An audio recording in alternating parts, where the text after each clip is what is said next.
સોનગઢ નગરના હૃદય સ્થળે આવેલ દસરા કોલોની તરફ જવાનો મુખ્ય માર્ગ નાગરિકો માટે જીવનરેખા સમાન છે, પરંતુ આ માર્ગ પર આવેલ મુખ્ય બ્રિજ હવે પોતે જ નાગરિકોના જીવન માટે ખતરો બની ગયો છે। ભારે વાહનોની સતત અવરજવરથી બ્રિજના પટ્ટા જોરથી હલતા જોવા મળે છે। જો કોઈ વાહન બ્રિજ પરથી પસાર થાય ત્યારે આખો બ્રિજ ધ્રુજી ઉઠતો હોય તેવી સ્થિતિ સર્જાય છે।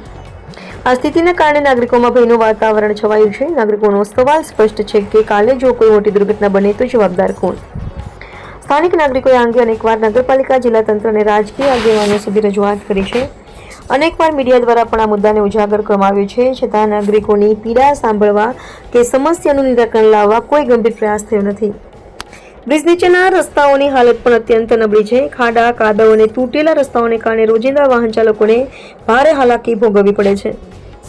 આ બ્રિજ તથા રસ્તાઓના નિર્માણ માટે જવાબદાર સોમા કંપની સામે નાગરિકોમાં ભારે રોષ જોવા મળ્યો છે, પરંતુ સ્થાનિકોનો આક્ષેપ છે કે કંપની મનમાની કરે છે અને તંત્ર તથા રાજકારણીઓ તેનું મૌન સમર્થન કરે છે। પ્રશ્ન છે કે શું તંત્ર અને કંપની વચ્ચે કોઈ ગોઠવણ કે હપ્તા સિસ્ટમ ચાલી રહી છે? વિશેષ એ છે કે નાગરિકોની સમસ્યાઓ સાંભળવા માટે ચૂંટાયેલા પ્રતિનિધિઓ પણ મૌન છે। કોઈ આગેવાન જાહેરમાં અવાજ નથી ઉઠાવતો, જેના કારણે નાગરિકોમાં ભાવના જાગી છે કે આખી પરિસ્થિતિ નબળી નેતાગીરીનું ઉત્તમ ઉદાહરણ છે। સોનગઢ નગરના લોકોએ વ્યથા વ્યક્ત કરતા કહ્યું છે કે અમે પૃથ્વી પર નહીં પરંતુ ચંદ્ર પર રહીએ છીએ। એવું લાગે છે કે રસ્તાઓ પર ચાલવું કે વાહન ચલાવવું એ દુષ્કાર્ય બની ગયું છે।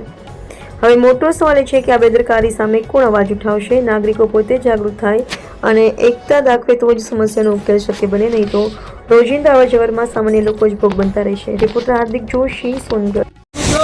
હું છું હાર્દિક જોશી, 24 ન્યૂઝ ગુજરાત ટાપુ।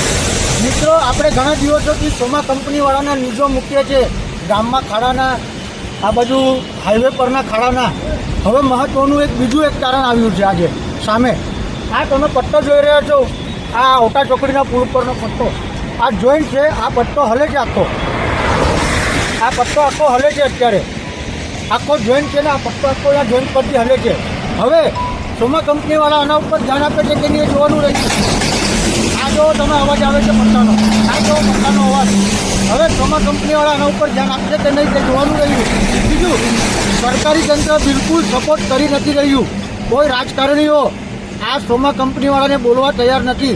મને ખબર નથી પડતી કે આટલો મોટો નાગરિકો સાથે શેનો અત્યાચાર થઈ રહ્યો છે એ મને ખબર નથી પડતી। આટલા બધા ટોલ ટેક્સના પૈસા આપીને લોકો જાય છે, લોકો પડે છે। હવે તો આ પુલ ઉપરના પટ્ટા પણ હલવા માંડ્યા। આ લૂંટીને મોટી દુર્ઘટના થાય તો આપણે જવાબદાર કોણ રહેશે?